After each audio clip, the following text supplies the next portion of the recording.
Cadê as manifestações da direita? Por que não tá ninguém na rua? Eu vou te dar 5 razões que eu acredito que desmobilizaram a direita. E você me diz no final se você concorda e se você vê outras razões. Então, gente, o ex-presidente Bolsonaro ele foi mandado para a prisão pelo ministro Alexandre de Moraes e nós não estamos vendo mobilizações populares. Cadê o povo na rua, minha gente? Antes da gente debater sobre isso, eu quero te dizer bom dia, bom dia, bom dia. Que você possa ter um final de semana abençoado e abençoador, apesar de toda a injustiça que nós temos vivido no Brasil. E hoje, nesse nosso primeiro encontro com justiça, nós vamos analisar por que a direita não está conseguindo mais colocar milhares, milhões de pessoas na rua, e eu acho que isso tem 5 razões. Esse foi o tema do meu artigo de hoje, lá na Gazeta do Povo, que você vê aí. Por que o povo não está nas ruas? Há 5 razões. No momento em que eu gravo esse vídeo, esse é o artigo mais lido do dia na Gazeta e eu vou resumir aqui para vocês. Quem assina a Gazeta já fica sabendo das coisas antes e melhor do que os outros. Então eu sempre deixo aqui a minha recomendação de assinatura, gente. Tem Black Friday e o preço tá ridículo. Aproveita aí, R$ 1,90 por mês por 6 meses. 6 primeiros meses, cancela quando quiser. Então vou deixar aí na tela para você aproveitar. Mas vamos aqui direto ao ponto. Olha, a primeira razão é a seguinte. As pessoas estão cansadas da falta de resultado concreto das últimas manifestações convocadas pela direita. Vocês lembram das manifestações da Avenida Paulista, de Copacabana e das outras espalhadas pelo país? A manifestação de Copacabana ela serviu até de pretexto para Moraes decretar a prisão domiciliar do Bolsonaro. Vocês lembram disso? Ou seja, o resultado foi o inverso do pretendido. A segunda razão é que as pessoas estão com medo de serem perseguidas por Moraes, e isso impede que as manifestações tenham o tamanho que tiveram no passado. Recentemente, até a vigília de oração que foi convocada pelo Flávio Bolsonaro foi chamada de reunião ilícita, com intento golpista.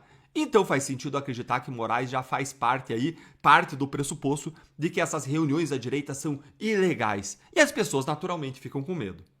A minha terceira ideia sobre isso é que os políticos eles não têm mais medo das manifestações como eles tinham no passado. Quando as redes sociais elas estavam surgindo, os políticos ainda estavam aprendendo a lidar com elas. Na época, se imaginava que o caminho das redes para a realidade era mais curto. Então o risco do político de ficar queimado nas redes era levado muito mais a sério do que agora. O cara achava que se ele era queimado nas redes, ele não ia se reeleger na realidade. Depois que um monte de bandido detonado nas redes sociais foi reeleito, aí, meu amigo, eles perderam o medo.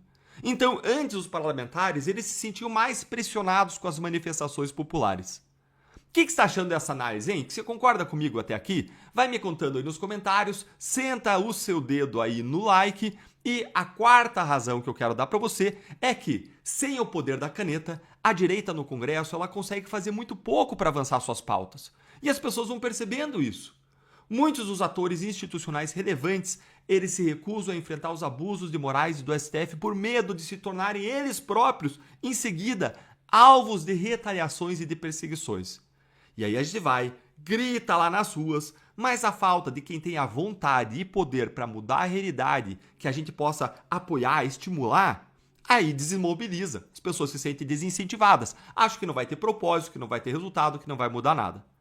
E meu último ponto é que o Moraes e o STF eles cozinharam o sapo desde 2019. Com a abertura lá atrás daquele inquérito das fake news, aí ninguém fez nada para impedir, e aí vieram abusos, e abusos, e abusos, como a temperatura ali da água que vai esquentando, esquentando, esquentando, e o sapo lá dentro até ferver o sapo e ele não reage, porque a temperatura foi subindo devagar. Os abusos, os desmandos, as ilegalidades, as violações, elas foram se normalizando. O mal foi banalizado. A crueldade, a vingança e a perseguição se tornaram comuns. Hoje, ninguém mais se surpreende com manchetes relatando mais uma lei violada por Alexandre de Moraes. Violar leis virou a regra, assim como a sua impunidade.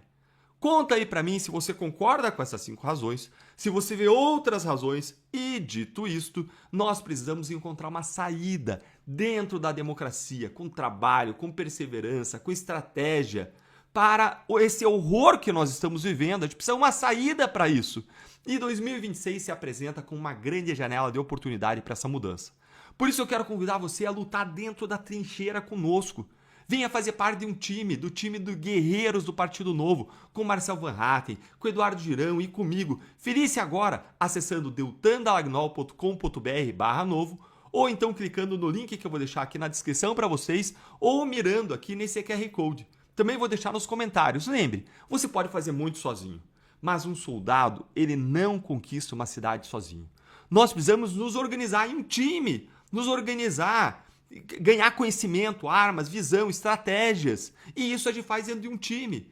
Então venha se unir ao Marcel, a mim e a esse time do Novo. É só clicar aí no link da descrição, nos comentários ou mirar aqui no QR Code da tela. Um grande abraço, um ótimo final de semana e até o próximo vídeo.